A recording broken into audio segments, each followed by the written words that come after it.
Olá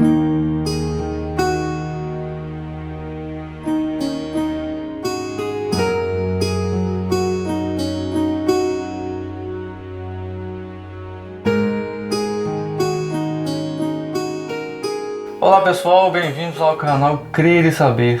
No vídeo de hoje nós vamos continuar a nossa série de vídeos sobre o sexo antes do casamento e os seus aspectos culturais. Nós já falamos sobre a cultura hebraica e hoje nós vamos abordar a cultura egípcia. Fique com a gente.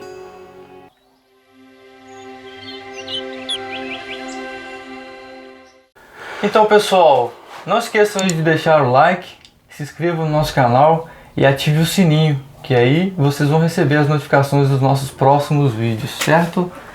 Então vamos lá falar da cultura egípcia, no caso que vamos abordar o sexo antes do casamento. Não é isso, Fábio? Exatamente. O sexo antes do casamento ele tem visões em várias culturas, né? Nós começamos pela cultura hebraica, né? Nós iremos falar da cultura egípcia, depois iremos falar da grego-romana, né? Eu falo grego-romana porque dá uma tipo fundida a cultura grega com a romana, né? Sendo que até a questão de Roma, né? Em copiar a cultura grega, eles fizeram isso até na questão dos deuses, né? As adorações e idolatrias romanas, elas são mestiças com a cultura e a crença grega, né? Com a mitologia grega. Então a mitologia romana e a grega nada são a mesma, só que com personagens de nomes trocados. Exato, é isso mesmo. Né? Então a cultura grega e romana, elas são muito intensas uma com a outra. Então nós vamos conversar com a egípcia, porque o que acontece? A cultura egípcia tem pouca diferença da cultura grego-romana, mas ela é o que? É a porta de entrada para a cultura grego-romana, né? Na questão, o que acontece? Como tudo tem um início, né? Digamos que a cultura egípcia ela foi as preliminares para a cultura grego-romana. Então o que acontece? A questão do sexo antes do casamento para os egípcios, ela é vista como algo totalmente normal, né? Só que dentro desse normal, né, tinha umas certas regras, né? O que era permitido para uns, o que era permitido para outros. Na questão da sexualidade, a virgindade não era uma coisa considerada como importante para o egípcio, né? Na cultura egípcia, o sexo antes do casamento era considerado algo importante e até como um requisito, né, para depois do casamento, entendeu? Porque o que acontece? Quantos mais parceiros a pessoa tivesse antes do casamento, na crença egípcia, se cria que ela teria mais a oferecer dentro do casamento. Uma questão de experiência e tudo mais. Nessa questão, a cultura egípcia ela trabalhava muito esse ponto. Então, quer dizer, o sexo na cultura egípcia sempre foi liberal, né? Então, na cultura egípcia não tinha limite de idade, mas até dentro da liberdade tinha regras, né? Tinha a questão que tinha, como se diz, alguns privilégios, né? Que só cabia à hierarquia real, né? Por exemplo, na cultura egípcia, né, o sexo é algo normal e liberal para todos, mas a questão do incesto só era permitido na família real, entendeu? Mas nesse caso é para uma conservação da linha real, né? Da linha real. Ou seja, para não misturar com a plebe. Entendeu? Então, na questão de outras famílias sem ser família real, o incesto era algo condenável. Não era permitido e era até digno de condenação. Mas para a família real, o incesto era algo que não só era permitido, como era a única forma de se manter a linhagem pura, entendeu? Então o que acontece? O sexo antes do casamento na linhagem egípcia e depois do casamento para a família real teria que ser só em relações incestuosas, só dentro da família, na questão da hierarquia real, né? Só que, como se diz, né, a gente sabe que a questão do sexo ela é mais abrangente, mais complicada do que se pode falar, né? Então o que acontece? A questão das regras para o sexo é meio imprevisível, porque dentro do fator sexo há vários outros aspectos internos, né? Como a questão de sentimento, né? E também da questão da depravação também do ser humano, né? O ser humano, ele, por natureza, ele é depravado. Então, o ser humano, ele sempre quebrou as regras na questão do sexo. Então, ainda mais por mais que a nação seja liberal, né? O ser humano sempre vai cometer perversidades abomináveis para qualquer crença. Independente da cultura e da crença.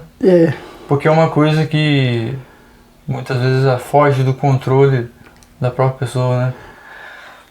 Pelo ser humano, às vezes não dominar os seus impulsos sexuais, enfim. Então a questão do sexo, ela está além da cultura, ela excede a moral. Aí ela vai para aquela parte que a gente iremos falar, né, no final dessa série, que é a questão espiritual. Só que o que acontece? Como a gente temos que analisar tudo na questão do que nós cremos e do que nós sabemos, né, então nós começamos sempre pela questão mais natural, né, pela questão daquilo que a gente pode provar, né, tecnicamente, né, e culturalmente também, né? Porque o que nós estamos falando, qualquer um pode fazer uma pesquisa e avaliar e analisar. Então nós estamos falando sobre o que nós sabemos, né? E algo que nós falamos que estiver fora do conforme, se é que está fora do conforme, né? Temos como nós discutir no aspecto do saber, né? No aspecto cultural também a gente tem como discutir também. Entendeu? Agora a questão espiritual ela já é mais profunda, a gente tem que aprofundar sempre, né?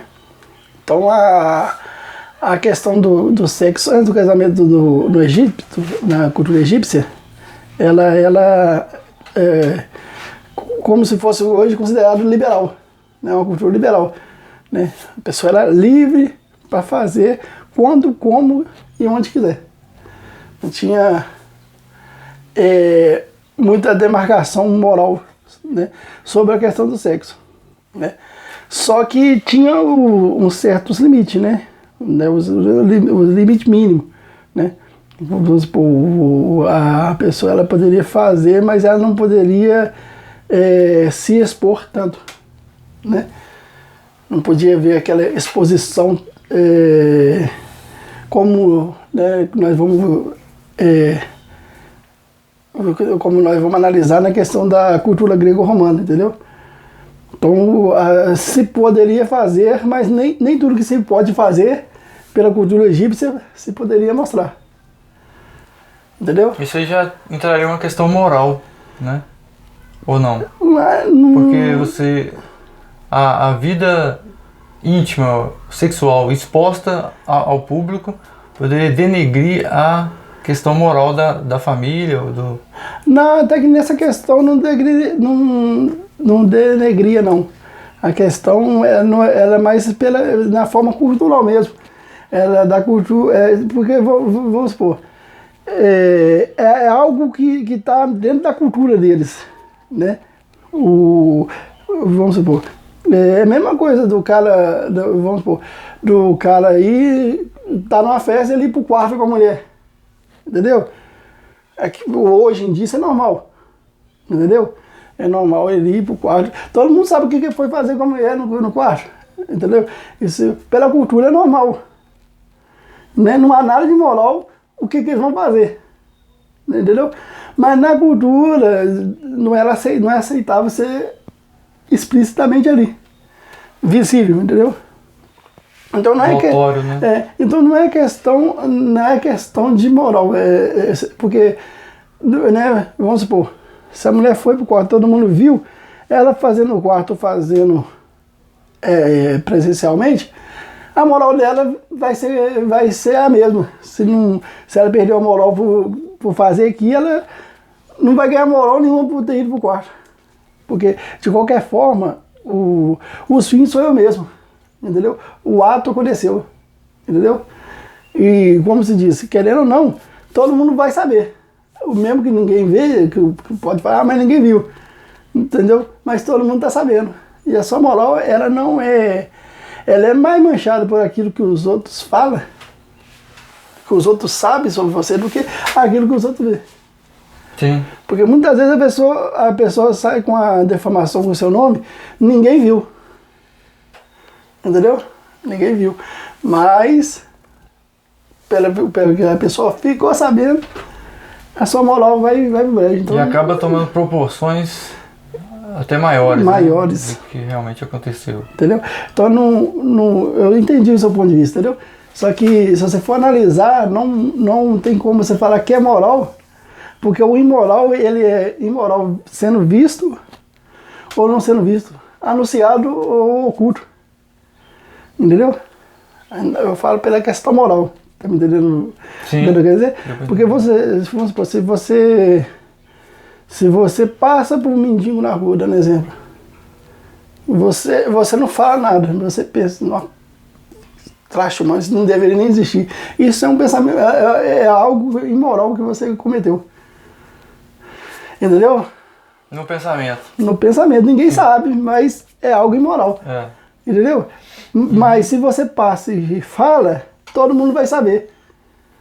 Você vai ser considerado, o povo vai falar sobre aquela questão imoral sua pelo que a pessoa conseguiu ver, na verdade, entendeu? Mas o fato de você não ter falado e ter pensado, não muda a imoralidade do seu pensamento. Então, na questão da cultura egípcia, o fato de poder fazer e não se mostrar, não é ela moral. Entendeu? Porque o moral é, né, como se diz, a cultura hebraica, né? O homem e a mulher que se deitar com outro antes do casamento será apedrejado. Entendeu? Então, isso aí é uma lei que ela é cultural e ela, dentro dessa cultura, tinha uma moral. Porque não poderia ser feito com alguém vendo ou não vendo. Tanto é que se vamos supor, a mulher ela se deitou com um homem, ninguém viu. No dia que o homem fosse possuir ela e ela não tivesse a prova da virgindade, ela morreria. Mas ninguém nunca viu ela deitando com o outro. Ela cometeu aquele ato imoral. Mas mesmo assim, a imoralidade dela chegaria aos olhos de todos e ela seria condenada pela questão da imoralidade. Sim, é quase uma coisa de aspecto geral em qualquer cultura, a questão da moral e imoralidade, né? Exatamente. Ela pode acontecer independente da cultura, dos povos, né? Porque o que acontece?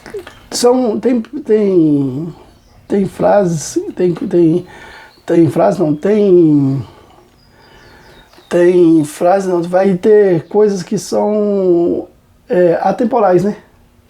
Uhum. São atemporais. Na questão de moral, caráter, fé, entendeu? Isso excede cultura, excede religião, crença, descrença, né?